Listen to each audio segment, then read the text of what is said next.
من کلام عبد اللہ بن مسعود رضی اللہ تعالی عنہ قال رجل عنده ما احب ان اکون من اصحاب الیمین احب ان اکون من المقربین۔ حضرت عبداللہ بن مسعود رضی اللہ تعالی عنہ کی مجلس میں ایک شخص نے سورۃ الواقعہ کی ابتدائی آیات کا حوالہ ذکر کرتے ہوئے کہا۔ سورۃ الواقعہ کے ابتدا میں اللہ پاک نے یہ ذکر فرمایا کہ قیامت کے دن وَكُنْتُمْ أَزْوَاجًا ثَلَاثَةً، تم 3 گروہ بن جاؤ گے۔ ایک اصحاب الیمین جن کو نامہ عمل سیدھے ہاتھ میں ملے گا، دوسرے اصحاب الشمال جن کو نامہ عمل الٹے ہاتھ میں ملے گا، اور تیسرے والسابقون السابقون، نیکیوں میں بہت ہی آگے بڑھنے والے، سبقت کر کے آگے جانے والے۔ جو دنیا میں آگے بڑھنے والے ہیں وہ جنت میں بھی سب سے آگے ہوں گے۔ تو ایک آدمی نے یہ ارشاد فرمایا کہ میرا یہ دل چاہتا ہے کہ قیامت کے دن میرا شمار اصحاب الیمین میں نہ ہو، یعنی دائیں ہاتھ میں جن کو نامہ عمل ملے گا ان میں میرا شمار نہ ہو، بلکہ میرا شمار مقربین میں جو اللہ کے ہاں ان سے بھی آگے ہیں ان میں میرا شمار ہو جائے۔ حضرت عبداللہ ابن مسعود رضی اللہ تعالی عنہ نے اس بات کو سنا، ارشاد فرمایا لیکن ہاہنا رجل ود انہ اذا مات لم یبعث یعنی نفسہ، فرمایا میرا تو حال یہ ہے تم اس کی توقع لگائے بیٹھے ہو کہ تم مقرب بن جاؤ، اصحاب الیمین سیدھے ہاتھ میں جن کو نامہ عمل ملے گا ان سے بھی آگے چلے جاؤ۔ فرمایا میرا تو یہ حال ہے، میں تو یہ ڈر رہا ہوں اور یہ اللہ سے دعا کر رہا ہوں کہ قیامت کے دن اٹھایا ہی نہ جاؤں۔ پتہ نہیں میرے اعمال میرے سامنے آئیں گے تو مجھے کتنی شرمندگی ہوگی۔ میرا تو جی چاہتا ہے کہ میں اٹھایا ہی نہ جاؤں۔ اور پھر ایک مرتبہ ارشاد فرمایا لو تعلمون منی ما اعلم من نفسی، اپنا حال بیان کرتے ہوئے، حالانکہ عبداللہ ابن مسعود رضی اللہ تعالی عنہ وہ صحابی رسول ہیں جو رسول اللہ صلی اللہ علیہ وسلم کی خدمت میں اتنے پیش تھے، ساری زندگی پیارے رسول صلی اللہ علیہ وسلم کی خدمت میں گزاری، اور سفر میں آپ علیہ الصلاۃ والسلام کے وضو کا انتظام، آپ کی مسواک، آپ کے جوتے، آپ کے لیے بستر بچھانا، یہ حضرت عبداللہ ابن مسعود رضی اللہ تعالی عنہ نے اپنے ذمے لیا ہوا تھا۔ اور ایک مرتبہ صحابہ کرام رضی اللہ عنہم اجمعین نے عبداللہ ابن مسعود کو دیکھا تو کسی شخص نے دیکھ کر، عبداللہ بن مسعود کی جسامت بہت پتلی سی جسامت تھی، پتلی پتلی ٹانگیں تھی، تو ارشاد فرمایا رسول اللہ صلی اللہ علیہ وسلم نے کہ تم عبداللہ کی جسامت پر اور عبداللہ کے جسم پر دیکھ کر حیران ہوتے ہو، یہ بہت نحیف اور کمزور جسم ہے، مگر قیامت کے دن اس کے اعمال سب سے زیادہ وزنی ہوں گے۔ اس کے باوجود ڈر کا یہ حال ہے، فرماتے کہ اگر تمہیں میرے بارے میں پتہ چل جائے کہ میرے کیسے اعمال ہیں تو تم میرے سر پر مٹی ڈالو گے، اگر تمہیں میرے بارے میں پتہ چل جائے کہ میرے اعمال کیسے۔ اس قدر اعمال کرنے والے لوگ بھی اپنے آپ کو کچھ بھی نہیں سمجھتے تھے، اور پھر ارشاد فرمایا کرتے تھے انکم فی ممر اللیل والنہار فی آجال منقوصۃ واعمال محفوظۃ، اے لوگو دن رات گزر رہے ہیں، تم دن میں بھی گزر رہے ہو، رات میں بھی گزر رہے ہو، یعنی دن اور رات تم نہیں کاٹ رہے ہو، دن اور رات تمہیں کاٹ رہے۔ آپ دن گزار رہے ہو، آپ رات گزار رہے ہو، مگر حقیقت یہ ہے کہ رات تمہیں کاٹ رہی ہے، تمہاری زندگی مختصر کر رہی ہے، دن تمہاری زندگی کو مختصر کر رہا ہے، 1 سال اور زندگی کا کم ہو گیا، آپ تو نئے سال کے آنے پر خوشی مناتے ہو کہ نیا سال شروع ہو رہا ہے، وہی زندگی کا 1 سال اور گھٹ گیا ہے، کم ہو گیا ہے۔ پھر ارشاد فرماتے والموت یاتی بغتتاً، اچانک موت آ جائے گی، اچانک موت آ جائے گی۔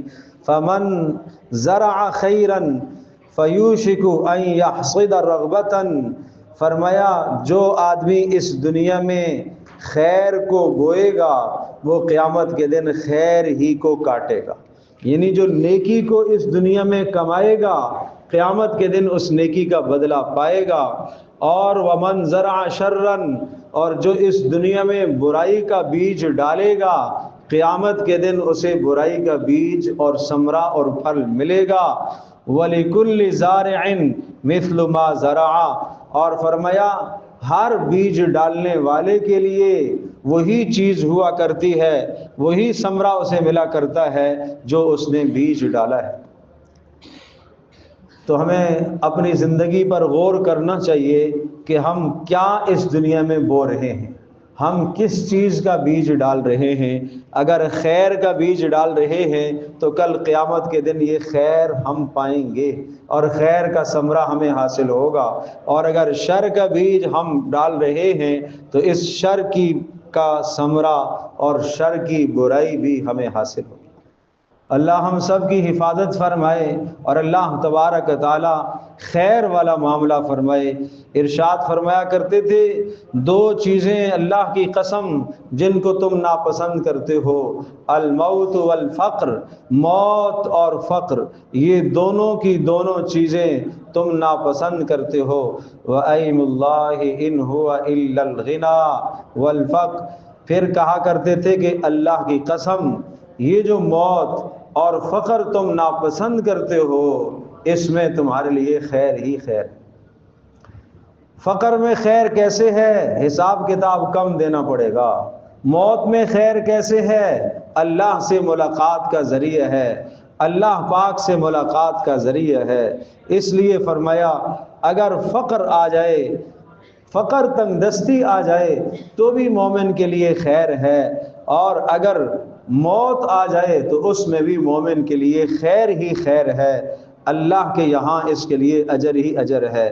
پھر فرمایا ومن اعطی خیرا فاللہ اعطاہ، بہت اچھی طرح سے سمجھ لو جس نے ایک نیکی کمائی اس نے خود نہیں کمائی، اسے اللہ نے توفیق دی۔ ایک نیکی جس نے کمائی اس نے خود نہیں کمائی، اسے اللہ نے توفیق دی ہے۔ نیکی کر کے عجب میں تکبر میں مبتلا آدمی نہ ہو۔ اور فرمایا وَمَنْ وُقِيَ شَرًّا فَاللَّهُ وَقَاهُ، اور ارشاد فرمایا کہ جس آدمی کو برائی سے محفوظ کر لیا گیا، یا جو آدمی اپنے آپ کو برائی سے بچاتا ہے اس نے خود نہیں بچایا، اسے اللہ پاک نے برائی سے بچایا۔ اس لیے اللہ سے مانگنا چاہیے کہ اے اللہ ہمیں نیکی کی توفیق عطا فرما، اور اے اللہ ہمیں برائی سے محفوظ فرما۔ پیارے رسول صلی اللہ تعالی علیہ وسلم نیکیوں سے اللہ سے محبت مانگ رہے ہیں۔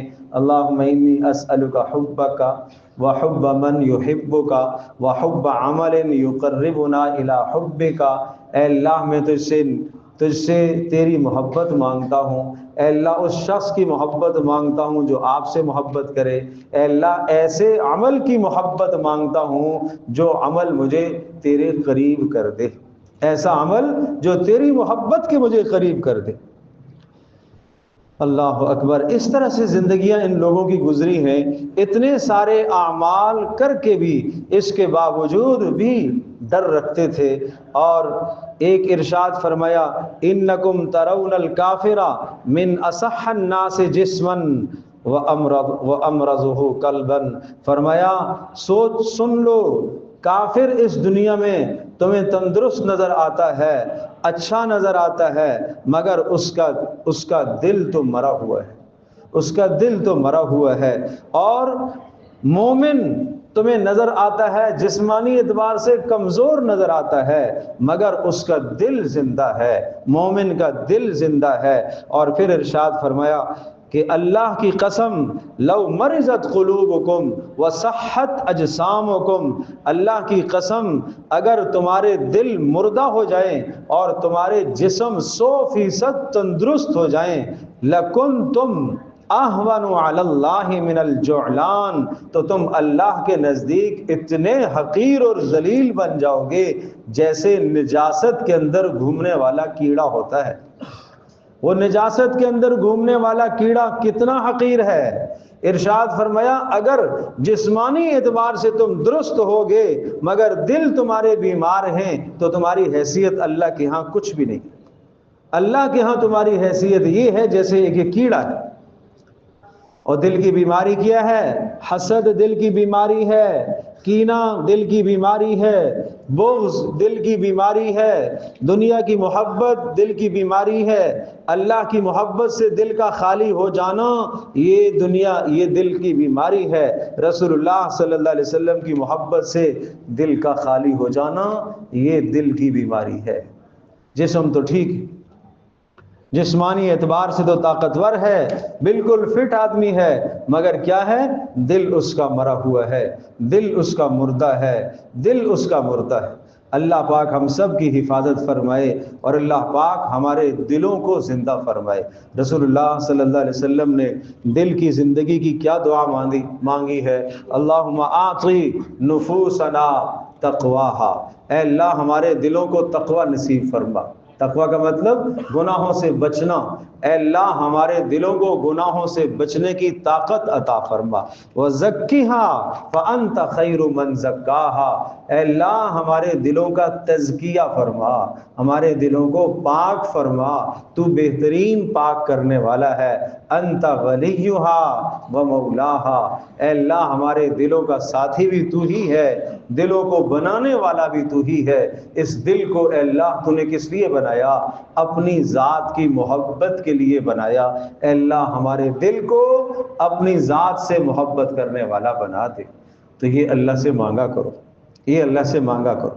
زندگی مختصر ہے، اس دنیا سے ہم سب نے جانا ہے کسی بھی وقت۔ عبداللہ بن مسعود کہتے ہیں والموت یاتی بغتتاً، موت اچانک آئے گی، موت بتا کر نہیں آئے گی، موت کہہ کر نہیں آئے گی، موت اطلاع کر کے نہیں آئے گی۔ کل ایک دوست بتانے لگے کہ ایک کم 40-39 سال کا بھائی، جوان بھائی کڑیل، اور اس نے میری گود میں روح اس کی نکل گئی، دم توڑ دیا۔ اللہ اکبر۔ ہسپتال میں لے جاتے بس ایک جملہ اس نے بولا، اے اللہ مجھے معاف فرما، اور اس کے بعد کلمہ پڑھا اور بالکل اس کا جسم ٹھنڈا ہو گیا۔ کیا پتہ ہمارا کیا حال ہو، کس حال میں موت آ جائے گی، کس حال میں موت آ جائے گی۔ کوئی ہم ضمانت دے سکتے ہیں کہ مرتے وقت کلمہ طیبہ نصیب ہوگا؟ کوئی ہم ضمانت دے سکتے ہیں کہ کوئی پاس کلمے کی تلقین کرے گا؟ کوئی ہم ضمانت دے سکتے ہیں اپنی کہ میری موت جب آئے گی تو میری توبہ مکمل ہوگی؟ اللہ اکبر۔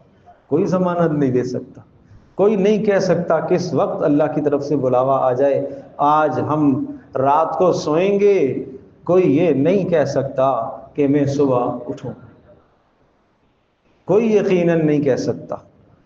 کسی کو نہیں معلوم کتنے سونے والے ایسے ہوتے ہیں صبح بستروں سے نہیں اٹھ پاتے، صبح نہیں اٹھ پاتے۔ ایک اور گزشتہ دنوں ایک واقعہ سامنے آیا، ایک خاتون نے اپنا درد سنایا کہ بچہ ہے، اسے رات کو سلایا اور صبح جگا رہے ہیں مگر جسم اکڑا ہوا ہے۔ اللہ اکبر۔ جوان بیٹا، نہیں پتہ رات کب اس کی روح پرواز کر گئی۔ یہ جو ہم دعا پڑھتے ہیں اللہم بسمک اموت و احیا، اے اللہ میں تیرے نام سے اموت و مر رہا ہوں، و احیا، اور تیرے نام سے ہی صبح زندہ ہوں گا۔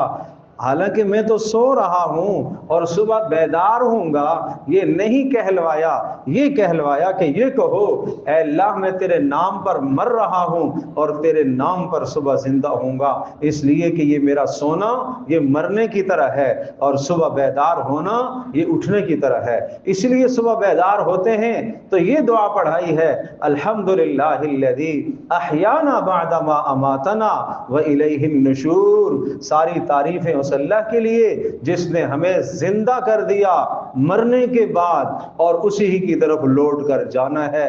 یہ دعا کیا سکھا رہی ہے کہ اپنی آخرت کو یاد کرو۔ آج تم بیدار ہو گئے ہو اور ایک دن آئے گا کہ نہیں بیدار ہو سکو گے، ایک دن آئے گا کہ قیامت کے دن ہی اٹھائے جاؤ گے، نہیں بیدار ہو سکو گے۔ وَإِلَيْهِ النُّشُورُ، اور اسی ہی کی طرف تمہارا حشر ہوگا اور اسی ہی کی طرف تمہیں پلٹ کے جانا ہے۔ تو رسول اللہ صلی اللہ تعالیٰ علیہ وسلم کی مبارک زندگی میں لمحہ بلمحہ مجھے اور آپ کو آخرت کی طرف متنبہ کیا گیا ہے، ہر آن ہر گھڑی ہمیں خبردار کیا گیا ہے، ہمیں کھانا کھاتے وقت بھی، ہمیں سوتے وقت بھی، ہمیں اپنی حاجت کے لیے جاتے وقت بھی، ہمیں بازار میں جاتے وقت بھی، ہمیں اپنے کام اور کاروبار میں بیٹھتے وقت بھی، کسی بھی وقت رسول اللہ صلی اللہ علیہ وسلم نے غافل نہیں رہنے دیا۔ ہر لمحہ ہمارا تصور اور دھیان اللہ کی طرف لگایا، ہر لمحہ اور ہر لمحہ ہمارا تصور آخرت کی طرف لگایا ہے کہ ہم سب کو مرنا ہے، اس دنیا سے ہمیں جانا ہے۔ آپ سفر پر جاتے ہو، سفر معلوم یہ چلا کہ یہ سفر آپ کی زندگی کی ترقی کا ذریعہ بنے گا، مگر دعا پڑھائی ہے، سواری پر بیٹھنے کی دعا پڑھائی ہے، موٹر سائیکل پر بیٹھ رہا تب بھی یہ دعا پڑھ رہا، گاڑی پر بیٹھ رہا تب بھی یہ دعا پڑھ رہا، جہاز پر سوار ہو رہا تب بھی یہ دعا پڑھ رہا، سبحان الذی سخر لنا ھذا وما كنا له مقرنین وانا الی ربنا لمنقلبون۔ پاک ہے وہ اللہ جس نے سواری کو میرے کام میں لگایا، میں تو اس کو قابو نہیں کر سکتا تھا۔ اگلا جملہ کیا ہے؟ وَإِنَّا إِلَىٰ رَبِّنَا لَمُنْقَلِبُونَ۔ ابھی میں سفر میں جا رہا ہوں، شام واپس آ جاؤں گا، صبح گھر والوں سے رخصت ہوتا ہے، شام واپس آ جائے گا، لیکن وَإِنَّا إِلَىٰ رَبِّنَا لَمُنْقَلِبُونَ، ایک دن آئے گا ہم سب اپنے رب کی طرف لوٹ کر جائیں گے۔ جیسے شام کو لوٹ کر آتا ہے، اسی طرح سے ایک دن اپنے رب کی طرف لوٹ کر آنا ہے۔ تو ہمیشہ اپنی آخرت کو، اپنی موت کو مد نظر رکھو۔ کاش کہ موت سامنے آ جائے، موت آنکھوں کے سامنے ہو، تو پھر کیوں انسان گناہ کرے، کیوں بغیر توبہ کے آدمی سوئے؟ آؤ آج ہم عزم کرتے ہیں، آج زندگی کا جو گناہ ہوا سونے سے پہلے انشاءاللہ توبہ کر کے سوئیں گے۔ اللہ کریم ہے، اللہ کریم ہے، اللہ کریم ہے، اللہ رحمان ہے، اللہ بندے سے پیار کرتا ہے، ماں سے زیادہ پیار کرنے والا ہے، باپ سے زیادہ پیار کرنے والا ہے، مگر اس اللہ کی طرف کوئی رجوع تو کرے، اس کی طرف کوئی رجوع تو کرے۔ غفلت میں مت سویا کرو، رات کو غافل ہو کے مت سویا کرو، اور آخرت سے بے خبر ہو کر مت سویا کرو۔ رسول اللہ صلی اللہ تعالیٰ علیہ وسلم کا سوتے وقت کا عمل بھی ایسی مسنون دعائیں بتائیں، فرمایا ان دعاؤں کو پڑھ کر اگر مر گیا رات کو تو سیدھا یہ جنت میں جائے گا۔ کس راستے سے ہم جنت نہیں حاصل کر سکتے؟ کھانے کے راستے سے جنت مل سکتی ہے۔ دعائیں سمجھائیں کہ ان کھانے کے بعد ان دعاؤں کو پڑھنے والا اللہ تبارک و تعالیٰ اسے جنت عطا کرے گا۔ سوتے وقت ان دعاؤں کو پڑھنے والا اللہ تبارک و تعالیٰ اگر رات مر گیا شہادت کی موت عطا کرے گا۔ ایسے اعمال رسول اللہ صلی اللہ علیہ وسلم کی مبارک زندگی کے ہیں۔ اللہ ہم سب کے لیے عمل کرنا آسان فرمائے۔